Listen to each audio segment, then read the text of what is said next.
ETF index mutual funds నేర్చుకుని stock మార్కెట్లో రాణించాలనుకుంటున్నారా? వెంటనే ఈ నెంబర్కి కాల్ చేయండి.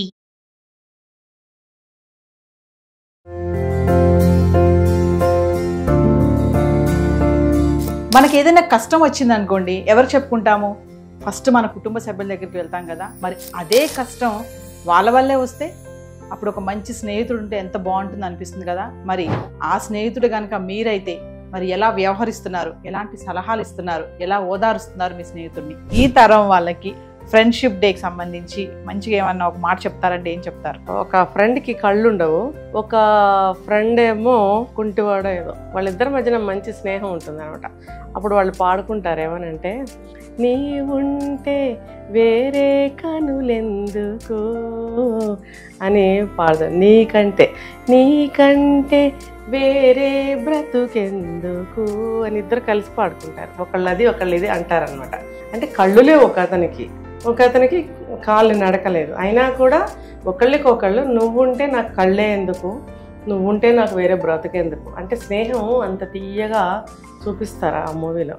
నమస్తే, welcome back to Suman TV. ప్రస్తుతం మనతో పాటు ఉన్నారు family counsellor, public speaker, motivational speaker Rajani Ramma గారు. నమస్తే మ్యామ్. నమస్తే Naveena madam, happy friendship day. Thank you. మీకు కూడా thank you ma'am. Ma'am, friendship day మరి నేను చెప్పినట్టుగా చాలా మందికి ఏంటంటే ఫ్రెండ్స్ అనేవాళ్ళు చాలా ఇంపార్టెంట్ రోల్ ప్లే చేస్తారు వాళ్ళ లైఫ్లో. కొంతమంది వాళ్ళ సలహాలు ఎక్కువ తీసుకుంటూ ఉంటారు, కొంతమందికి ఫ్రెండ్సే ఉండరు అసలు. వాళ్ళు ఏంటంటే ఏదైనా బాధలు వచ్చినా కష్టాలు వచ్చినా అబ్బా ఒక మంచి ఫ్రెండ్ ఉంటే ఎంత బాగుంటుంది, షేర్ చేసుకోవాలనుకుంటారు కదా. మరి నిజంగా అలాంటి ఫ్రెండ్ ఉంటే మనకు ఒక కష్టం వచ్చిందంటే వెళ్ళామంటే ఆ టైంలో ఎలా మనతో వ్యవహరిస్తున్నారు, ఎలా మనకి సహకరిస్తారు అంటే ఒక్కసారి ఈరోజు ఫ్రెండ్షిప్ డే సందర్భంగా మరి రజనీ రమ్మ గారు చెప్పే టిప్స్ అండ్ సజెషన్స్ ఏమున్నాయి, మరి మీ యొక్క ఎక్స్పీరియన్స్ కూడా ఏమైనా షేర్ చేసుకుంటారా? ముందు ప్రేక్షకులందరికీ కూడా స్నేహితుల దినోత్సవ శుభాకాంక్షలు అందరికీ. అంటే స్నేహం వర్ధిల్లుగాక. స్నేహం సృష్టిలో ఎంత తీయనిది ఏమిటయ్యా అంటే స్నేహం అని చెప్తారు. ఈ స్నేహం మీద అనేకమైన మూవీస్ వచ్చాయి. ఒక ఫ్రెండ్కి కళ్ళు ఉండవు, ఒక ఫ్రెండ్ ఏమో కుంటివాడో ఏదో, వాళ్ళిద్దరి మధ్యన మంచి స్నేహం ఉంటుంది అనమాట. అప్పుడు వాళ్ళు పాడుకుంటారు ఏమనంటే, నీ ఉంటే వేరే కనులెందుకు అని పాడతారు.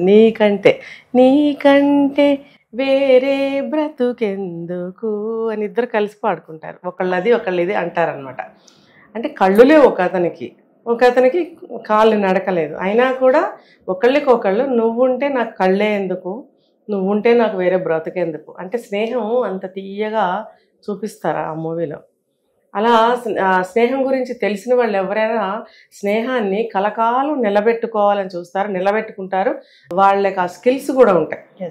మీరు అన్నట్టు కొంతమందికి స్నేహం చేయటమే రాదు, గుంపులో గోవిందలాగా గుంపులో పడి తిరుగుతూ ఉంటారు, స్నేహం చేయటం రాదు, స్నేహితులతో ఎలా మాట్లాడాలో రాదు. ఇంకొకళ్ళు ఉంటారు, నన్ను అడిగితే కొంతమంది స్నేహితులు బంధువులు ఈజ్వల్ టు స్నేహితులు అంటే ఇద్దరూ కూడా ఒకేలాగా ప్రవర్తిస్తూ ఉంటారు. ఇంకప్పుడు మన స్నేహం చేసిన ప్రయోజనం ఏంటి అని ఇంకొంచెం బాధ పెరుగుతుంది. మీరు అన్నారు బంధువులతో ఎంతో ఇబ్బందులు ఉంటాయి, ఎవరితోనూ చెప్పుకోలేనప్పుడు మంచి స్నేహితులు ఉంటే బాగుంటుంది కదా అని అన్నారు మీరు. అలాంటి స్నేహితులు కూడా అలాగే ఉంటే ఎలా ఉంటుంది? పుండు మీద కారం చల్లినట్టు ఉంటుంది. కాబట్టి స్నేహితులు ఉంటే బాగుండు అని అందరూ కోరుకుంటున్నప్పుడు స్నేహితులు అందరూ కూడా ఎలా ఉండాలని కూడా నేర్చుకోవాలి. ఇప్పుడు నేను ఇంకొకరికి స్నేహితురాలని కావచ్చు, మీరు ఇంకొకరికి కావచ్చు, మీరు నాకు, నేను మీకు, ఇట్లా స్నేహితులు అవ్వచ్చు. ప్రతి ఒక్కళ్ళు కూడా ఇంకొకరికి స్నేహితులు అయినప్పుడు ఆ రోల్ని మనం ఎలా పోషించాలి అనేది తెలుసుకోవాలి. ఏదో కొంతమంది మగవాళ్ళు అనుకోండి ఏదో కొంచెం బాగానే ఉంటారు, కానీ అప్పుడప్పుడు వాళ్ళకు కూడా వస్తాయి తేడాలు. అలాగే ఆడవాళ్ళల్లో తేడాలు తొందరగా ఎక్కువగా వస్తుంటాయి. ఏదో ఇరుగు పొరుగు వాళ్ళు అనుకోండి బాగానే ఇచ్చుకుంటారు, పుచ్చుకుంటారు, తేడాలు వచ్చినప్పుడు తలుపులు వేసుకుంటారు. స్నేహం అంటే అది కాదు. అంటే బాగా పెరిగిపోయి వెంటనే దిగిపోతుంది ఆ స్నేహం. అలా ఉండనేకూడదు. సాయంకాలపు నీరెండలాగా చల్లగా హాయిగా అలా ఉండాలి. అంటే పొద్దున మొదలైన సూర్యుడు అలా ప్రచండుడై సాయంత్రానికి ఎలా చల్లబడతాడో స్నేహం కూడా మెల్లగా మొదలయ్యి మధ్యలో ఏమన్నా అలాంటివి గ్రాఫ్లు ఏమన్నా పెరిగినా సాయంకాలం నీరెండలాగా మళ్ళీ చల్లబడి నిదానంగా సేద తీరే విధంగా ఉండాలి స్నేహం అనేది. ఇలా ఎవరుంటున్నారు?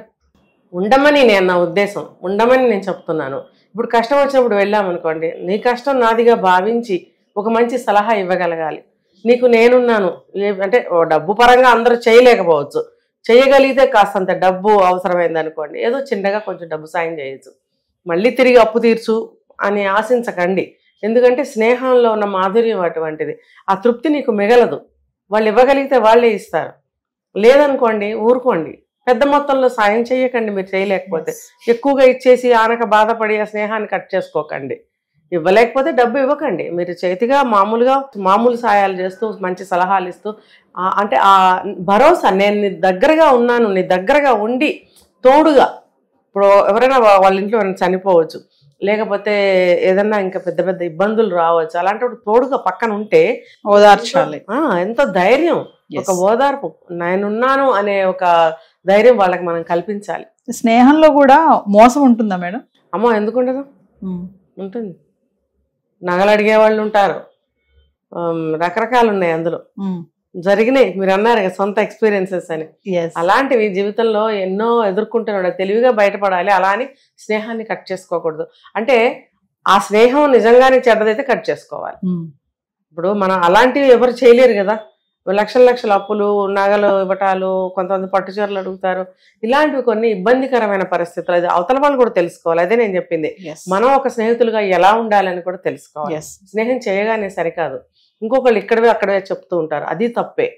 అంటే స్నేహము అంటే ఒక 10 మంది మనకి క్లోజ్ అయిపోతారు, వాళ్ళందరూ ఆదుకుంటారు అని మనం చెప్పలేం. అంత బంధం వాళ్ళ మధ్యన ఉంటే చాలా సంతోషం. కనీసం 2-3 మధ్యన అటువంటి గట్టి బంధం అనేది ఏర్పరచుకోవాలి లైఫ్లో. ఎందుకంటే మీరు చెప్పారు, ఒక కష్టంలో కానీ ఇంకో ఆపదలో కానీ ఎక్కడ సేద తీరాలి. అందరూ తల మట్టికాయ వేసేవాళ్ళే. ఫ్రెండ్స్ అనేవాళ్ళు అలా అనరు. అయ్యో అలాగా, నా వల్ల ఏమైనా అయితే చెప్పు అంటారు. అన్నప్పుడు ఆ బంధాన్ని మనం ఎంత గట్టిగా స్ట్రాంగ్గా పెట్టుకోవాలి, దాన్ని కలకాలం నిలబడేటట్టుగా మనం ప్రవర్తించాలి. వాళ్ళతో మనం ఆ బంధాన్ని పెంచుకుంటూ వెళ్ళాలి. వాళ్ళకి కూడా మనం అలాగే నిలబడాలి. వాళ్ళు మనకి నిలబడటం కాదు, మనం కూడా నిలబడాలి. చేతగాలేదనుకోండి మనం చేసి చూపించాలి. ఏమై పర్వాలేదు, 5,000 ఉంచు కష్టానికి, వద్దులే బాధపడకు, మా చెల్లికి ఇవ్వనా మా అక్కకి ఇవ్వనా అని మనం అన్నట్టయితే ఎప్పుడైనా మనకు ఇంకో రకమైన కష్టం వస్తే తను ఖచ్చితంగా అలా నిలబడుతుంది. ఆ బంధాన్ని నిలబెట్టుకోవాలంటాను నేను. సో రజనీరామ గారు, మరి ఒక్కసారి వెనక్కి వెళ్దాము, మీ బాల్యంకి వెళ్దాం ఒకసారి. మరి మీకు మంచి ఫ్రెండ్స్ ఎవరైనా ఉన్నారా? వాళ్ళ గురించి ఏమైనా చెప్తారా, షేర్ చేసుకుంటారా? ఉన్నారు.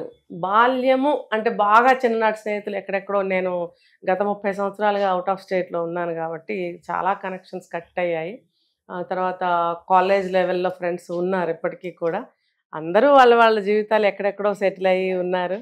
అప్పుడప్పుడు ఫోన్లో మాట్లాడుకుంటాము. అయితే వాళ్ళే ఉండక్కర్లేదు నవీన గారు. నా లైఫ్లో ఈ 30 సంవత్సరాల్లో నాకు అనేక మంది ప్రాణ స్నేహితులు దొరికారు. ఇంకొకటి చెప్పాలంటే స్టిల్ ఈ రోజుకి నాకు మంచి మంచి స్నేహితులను భగవంతుడు ఇచ్చాడు. నేను చెప్పినవన్నీ నేను పాటించుకుంటాను. ఒకవేళ వాళ్ళు ఏదన్నా అన్నా నేను నా చిరునవ్వుతో తీసుకుంటాను. మరీ మనసుకి గట్టిగా తగిలితే తెలియచేస్తాను, అప్పుడు వాళ్ళు సైలెంట్ అవుతారు. నాకు ప్రాణం పెట్టే స్నేహితులు ఉన్నారు. నేను ఆరోగ్యం బాగోక పడుకొని లేవలేకపోతే నాకు అన్ని తీసుకొచ్చి సేవ చేసిన స్నేహితులు ఉన్నారు. దానికన్నా ముందు నేను ఎంతో మందికి అలాంటి సేవలు చాలా ఎక్కువగా చేస్తున్నాను.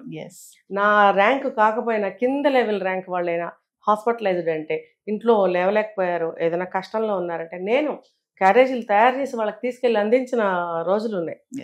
భగవంతుడు మనం చేస్తే మనకి మళ్ళీ రిజర్వ్ చేసి పెడతాడు ఎక్కడో. మనకి కష్టం వచ్చినప్పుడు వాళ్ళు కూడా వచ్చి చేస్తారు. అలా స్నేహితులు నాకు ఈ రోజుకి కూడా ఉన్నారు. ఎక్కడ ఉన్నా సరే తిన్నారా ఉన్నారా అని పలకరిస్తారు నన్ను. ఎందుకంటే ఏదన్నా ఇంట్లో సమస్యలు ఉంటే అన్నీ అడిగి తెలుసుకుంటారు. పిల్లలు ఏం చేస్తున్నారు, మీ ఇంట్లో గతంలో ఉన్న ప్రాబ్లమ్స్ చాలా ఉండేవి కదా, ఇప్పుడు ఎలా ఉన్నాయి, అప్పుడేదో తెలియక అమాయకంగా ఉన్నారు, ఇప్పుడు ఇలా ఉండండి, మీరు అన్నారు సలహాలు ఇస్తారు, నిజంగా ఇస్తారు. అలాంటి స్నేహితుల్ని నా ప్రాణం ఇవ్వమని ఇచ్చేస్తాను నేను. ఉన్నారు. ఎందుకంటే మేడం ఎంత కష్టం వచ్చినా, అంటే ఇంట్లో ఒక హస్బెండ్తో కానీ పిల్లలతో కానీ అత్తమామలతో కానీ కొంచెం స్ట్రెస్ లైఫ్లో ఉన్నా కూడా ఒక ఫ్రెండ్ దగ్గరికి వెళ్ళి కూర్చొని, అబ్బాయి కానీ అమ్మాయి కానీ ఫ్రెండ్ దగ్గరికి వెళ్ళి కూర్చొని మాట్లాడినప్పుడు మనసు విప్పి ఎంతో రిలాక్సేషన్ అనిపిస్తుంది. చాలా ఓపెన్ గా అన్ని చెప్పుకోగలుగుతాం. అసలు అది ఏంటంటే కన్నీళ్ళు ఒకటి తక్కువ అన్నమాట, ఏడ్చే వాళ్ళు కూడా ఉన్నారు అనుకోండి. సో ఫైనల్లీ ఒక్కసారి మేడం ఈ తరం వాళ్ళకి ఫ్రెండ్షిప్ డేకి సంబంధించి మంచిగా ఏమన్నా ఒక మాట చెప్తారంటే ఏం చెప్తారు? ఫ్రెండ్షిప్ బ్యాండ్లు, ఫ్రెండ్షిప్ గాజులు ఇవి కాదు. ఇప్పుడు నేను చెప్పినవన్నీ ఎవరైతే వింటారో వాళ్ళు తెలుసుకుని పాటించగలగాలి. ఇంకొకటి ఏంటంటే మనం ముందు చేసి చూపించాలి. అవతల వాళ్ళకి బుర్ర తట్టలేదు, చేత కాలేదు, చెయ్యాలి అని ఆలోచన రానప్పుడు మనం చేసి చూపిస్తే 1-2 సార్లు వాళ్ళకి అలవాటు అవుతుంది. అరే తను నాకు అంత ఎఫెక్షన్ చూపిస్తుంది, మనం కూడా చూపించాలనే జ్ఞానం అవతల వాళ్ళలో కలుగుతుంది. ఎస్ కలగలేదు అంటే వాళ్ళు మనతో చేయించుకోవడానికి సిద్ధపడిన వాళ్ళు కాబట్టి అలాంటి వాళ్ళని వదిలేయండి. ఎక్కడైతే అలాంటి వాళ్ళు కనెక్ట్ అవుతారో వాళ్ళని వదలకండి లైఫ్ అంతా. ఇదే నేను ఇచ్చే సలహా. అంటే ఫ్రెండ్షిప్ కోరుకోవడమే కాదు, ఫ్రెండ్ గా నువ్వు ఎలా ఉన్నావు అనేది, మనం ఎలా ఉన్నాం అనేది కూడా ఖచ్చితంగా చూసుకోవాలి. ఖచ్చితంగా, లేకపోతే కనెక్ట్ అవ్వదు. చెప్పాను కదా, మనం ఏదన్నా ఇస్తే చేస్తే భగవంతుడు రిజర్వ్ చేసి పెడతాడు అక్కడ. కాబట్టి ఖచ్చితంగా మనకి తిరిగి దొరికేలాగా ఆయన చేస్తాడు, పంపిస్తాడు. కాబట్టి మనం అది కాపాడుకుంటూ ఉండాలి. Thank you ma'am.